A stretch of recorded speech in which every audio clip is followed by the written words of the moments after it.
Hi guys, welcome back to my channel. So in today's video, we're going to be reviewing the Makeup Forever Artist Palette. I have volume number 1. There are 2 palettes.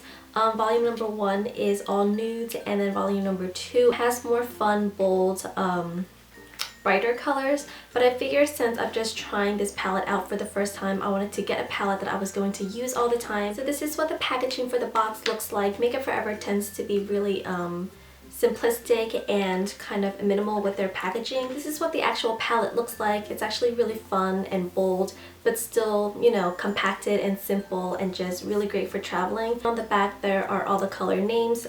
If you are referencing to a color that you were using, they do have the numbers on the back. And then you open up the palette. It is magnetic closure. You get a really nice size mirror. I'm going to turn it so I don't blind you guys.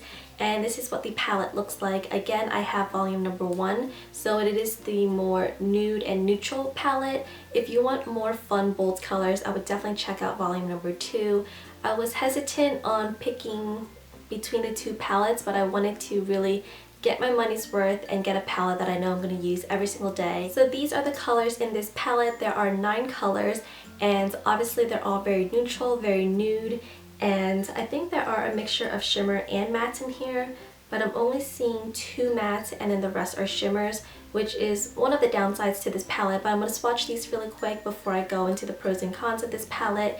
So I'm going to swatch them on my hand and just describe each shade to you. So I'm just going to swatch these on my bare skin. I didn't lay down any primer or anything like that, just to show you the intensity of these shadows. So the first color is called I-528, and this is the swatch for it. So you can see that even without a primer, this comes off really vibrant and really just quite beautiful. This is a really pretty shimmery ivory color. There are very fine micro glitters in it, but once you apply it or even swatch it, you don't see the glitters at all, and it just swatches so beautifully. The next one is called 514, and this one is a little bit brighter, a little bit more vanilla-y.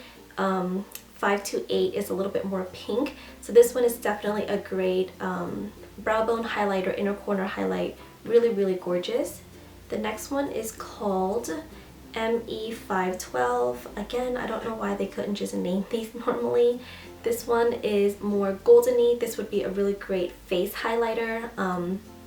All 3 of these so far are really satiny, really creamy, really blendable, and I just love the formulations of these shadows. So this is your first row, and we're going to get on to the second. So the first color in the second row is called S556. This is one out of the 2 matte colors in this palette, and this is a really matte, cool tone taupe color. Great for blending out your crease color, or great to use as a crease color to blend out your lid color. The second color in the second row is called D562. And this is a really pretty satiny metallic rose gold. This is gorgeous on the eyes if you have dark features. So if you have dark hair and dark eyes like me, this alone as just a one shadow look would just look gorgeous. So I love this color for that. And then the last color in this row is called ME644. And this is more of a coppery metallic brown. It's hard to swatch because of the glare from my light, but this is a really pretty satin copper color. It kind of reminds me of a more orange version of Smog in the Urban Decay Naked palette. Really gorgeous, great pigmentation. This is your second row, definitely a little bit darker than the first one, so they all make really great lid colors, whereas the first row were more highlighty brow bone colors. These are just really pretty. So we'll move on to the third row. The first color in the third row is called S102. This is your matte black, and this isn't my favorite black out of any of my eyeshadow palettes. It's definitely not the darkest or the most intense black, but it's probably one of the creamiest black. I'm gonna swatch it for you right over here just so you can see how intense this color is. That's without primer, one swatch, and that's the intensity that you get. So although it's not the blackest black that I own, it is a really great blendable black. So if you have a hard time blending out your outer crease color when you want to darken your smoky eye, I think this color would be really perfect for beginners because it blends so easily. Next we have I-544, and this is another satin color. This is a gorgeous satin smoky purple. Really, really great for your lids or even to darken your smoky eye and just put it in the outer crease if you want a more daytime appropriate smoky eye. This would just look so gorgeous on your eyes.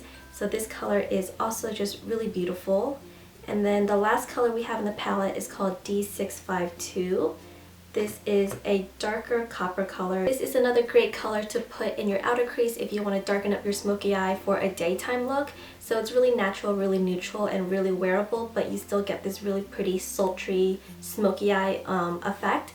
So this is a darker copper color. There are some really fine, really fine copper glitter pieces in here that you can see in the swatch as well as on the eyes, but I think it makes a really pretty sparkle effect on your eyes without being too glittery or too dramatic. So still really wearable, and this is just a really gorgeous color. So those were all the swatches for all 9 shadows in the Makeup Forever Artist Palette Volume Number 1. So to continue with my review on this palette, I would definitely recommend this palette. It's probably one of the most creamy and highly pigmented eyeshadow palettes I own, and you guys know I love my Lorac palettes, my Urban Decay palettes. I think that Makeup Forever eyeshadows have this very unique gel-like consistency. It's definitely a powder formulation, but it just feels so creamy that it's hard to believe that it's just powder. But it is just packed with ultra fine pigments in it, and that's what makes it so pigmented, so vibrant, and the colors swatches so beautifully. It's a very unique formulation, and I just absolutely love it. So whether you're a beginner or a professional, I think that this palette would definitely come in handy in your makeup looks and in your makeup kit. I especially think that this palette would be perfect for those of you who find it a little bit harder to blend out your eyeshadows, or if you struggle with it a little bit. I just think it's a gorgeous palette to own, especially Volume Number 1. I mean, these are definitely wearable whether it's daytime or nighttime, and you can actually do a lot of smoky eyes with this palette, although there are only 9 shadows. I wish they had put more browns into this, or a matte brown, to make it the perfect eyeshadow palette. I think that if you own other eyeshadow palettes, you can always mix more matte colors in with this palette and create tons of look. The satins in this palette are just like no other, super creamy, super blendable, and the colors are just so vibrant, so pigmented, and they're just so beautiful. Whether you are fair, medium, dark skin, blue eyes, brown eyes, green eyes, every color in this palette is just suitable for everyone. So I really think this is great for everybody and anybody, and I just absolutely love it. You can find this, of course, on the Makeup Forever website, the Makeup Forever stores if you have one in your mall, as well as Sephora. That's where I got mine, and it retails for $42, and each of the shadows are 0.06 ounces. They're pretty decent size. I think it's a pretty standard size for any eyeshadow palette. I absolutely love this palette, and you will definitely be seeing these in future tutorials. I just love this copper color down at the bottom. It's so unique, but just so wearable, so you will definitely be seeing a tutorial on this palette pretty soon. That is it for this review, guys. I hope you guys found this video helpful, and I hope you will go to your nearest Sephora store and try out this palette if you haven't done so already. I think it's a really great palette. And as always, guys, thank you so much for watching, and I will see you next time. Bye, guys. So I have my top 5 under eye concealers right here. I don't really have a specific one that I love the most out of all of them. It usually just depends on the day, depends on my mood.